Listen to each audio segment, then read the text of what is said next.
চলে গেল শুভঙ্করটা।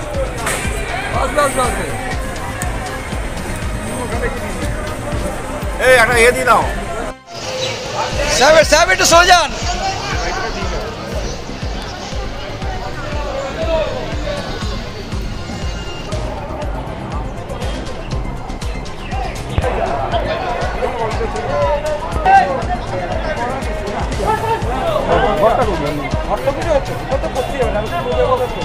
না না কোন ওটা চালিয়ে না না ওটা চালানো বাড়ি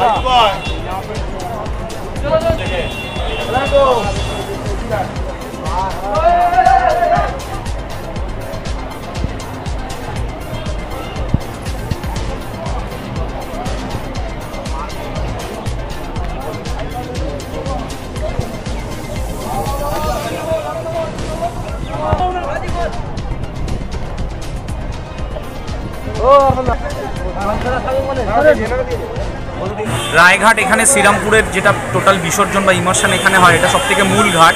গোটা শহরে আজ প্রায় 300-র ওপর ইমার্শন হবে, তার মধ্যে প্রায় 100-র ওপর ইমার্শন আমাদের এই রায়ঘাটে হয়।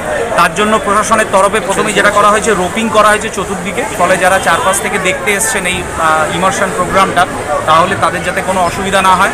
সেই সঙ্গে সিসিটিভি বা লাইটিংয়েরও বন্দোবস্ত আছে।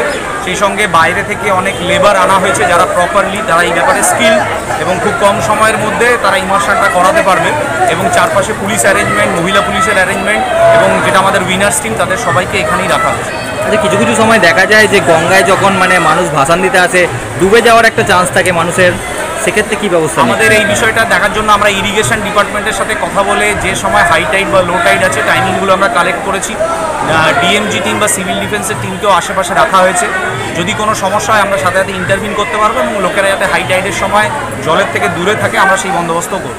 আচ্ছা, এত বিপুল সংখ্যক ঠাকুর আজকে ভাসান দেওয়া হবে, জল দূষণের একটা সম্ভাবনা থেকেই যাচ্ছে, সেই জন্য আমরা কী ব্যবস্থা? মিউনিসিপ্যালিটি জল দূষণ যাতে না হয় তার জন্য ওরা স্পেশাল গাড়ি বন্দোবস্ত করেছেন, কারণ মূল ঠাকুরের সাথে কলাপাতা বা অন্যান্য যে জিনিসগুলো থাকে সেগুলোকে যাতে প্রপারলি মিউনিসিপ্যালিটির গাড়িতে সেগুলো তোলা হয়, তার জন্য একটা টিম আছে এবং ওরা টাইম টু টাইম কাজ করছে। ঠিক আছে।